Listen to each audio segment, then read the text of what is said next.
14वीं और 15वीं शताब्दी में गजपति और विजयनगर राजाओं द्वारा बनवाया गया था। कृष्णदेव राय की सेना ने किले पर आक्रमण किया। लड़ाई 18 महीने तक चली और इसके परिणाम स्वरूप तेलुगु क्षेत्र में गजपति शासन का अंत हो गया। बाद में इस पर गोलकुंडा और आरकोट की नवाबों के सरदारों का शासन था। गजपति और विजयनगर शासकों के शासन के दौरान ये शहर महान भव्यता में विकसित हुआ और 365 मंदिरों के खंडर विभिन्न काल की मूर्ति कला और वास्तुकला को दर्शाते हैं। आर्किटेक्चर 994 मीटर की ऊंचाई तक पहुंचने वाली एक विशाल चोटी यहाँ देखी जा सकती है, जिसे संजीव हिल कहा जाता है क्योंकि इस पर कई प्रकार की औषधियां जड़ी बूटी उगती है। स्थानीय कहानियों के इस पहाड़ी पर संजीवनी के अस्तित्व का उल्लेख है। कई प्राचीन मंदिरों के अवशेष जो अपनी वास्तुकला के लिए उल्लेखनीय है भी देखे जा सकते हैं। किले के परिसर में 13 किले हैं, 8 पहाड़ी पर और 3 नीचे लगभग 7 मील के क्षेत्र को कवर करते हैं।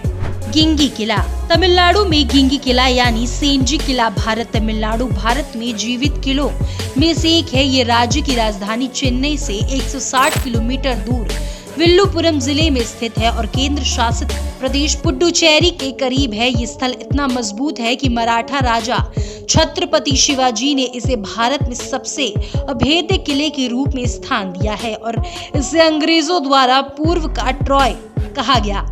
रेलवे स्टेशन के साथ निकट शहर तिंडीवनम है, जो निकटतम हवाई अड्डा चेन्नई जो 150 किलोमीटर दूर स्थित है। मूल रूप से 1190 ईस्वी के आसपास कोनार राजवंश के अनंत कोन द्वारा निर्मित और बाद में कृष्ण कोनार द्वारा किलेबंदी की गई। इसे बाद में 13वीं शताब्दी के संशोधित किया गया ताकि इसे छोटे शहर सेंजी की रक्षा के लिए एक अगम्य गढ़ की स्थिति में लाया जा सके। ये उत्तरी तमिलनाडु में मुख्यालय वर्चस्व भी था।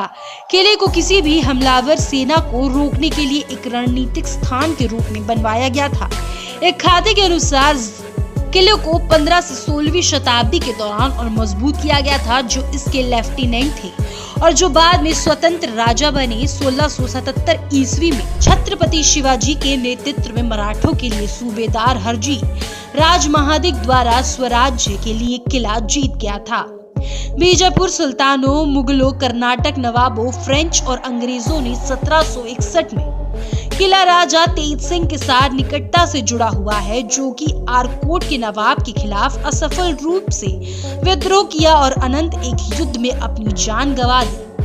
गिंगी किला परिसर 3 पहाड़ियों पर है। कृष्णागिरी का नाम उत्तर में कृष्णाकोन के नाम पर, राजगिरी या आनंदगिरी का नाम पश्चिमी में आनंद कोन के नाम पर रखा गया और दक्षिण पूर्व में चकीली दुर्ग। तीनों पहाड़ियां मिलकर एक किला परिसर बनाती हैं, जिनमें से प्रत्येक एक अलग और स्वनिहित गढ़ है। किले की दीवारें 13 किलोमीटर है और 3 पहाड़ियां 11 वर्ग किलोमीटर के क्षेत्र को घेरने वाली दीवारों से जुड़ी हैं। ये 800 फीट की ऊंचाई पर बनवाया गया था और एक 80 फीट चौड़ी खाई द्वारा संरक्षित था। परिसर में एक 7 मंजिला कल्याण महल, अन्न भंडार, जेल की कोठरी, एक मंदिर जो इसकी पीठासीन देवी को समर्पित है, जिसे चेनजियामन कहा जाता है। किलेबंदी एक पवित्र तालाब है जिसे अनायकुलम के नाम से जाना जाता है।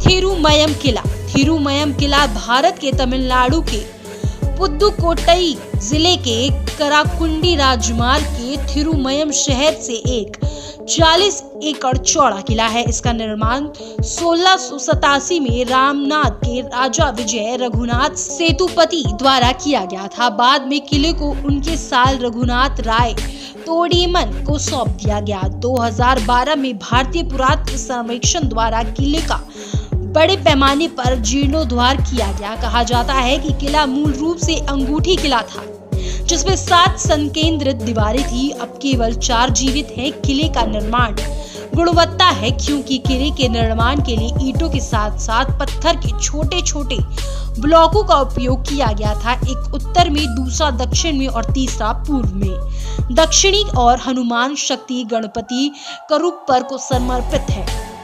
उत्तर की ओर भैरव मंदिर है। आधा ऊपर 2.5 और एक कक्ष देखा गया, जिसे पत्रिका के रूप में इस्तेमाल किया गया था।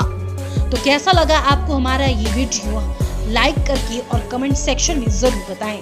फिर मिलेंगे नई वीडियो में नए रहस्य के साथ, तब तक के लिए नमस्कार।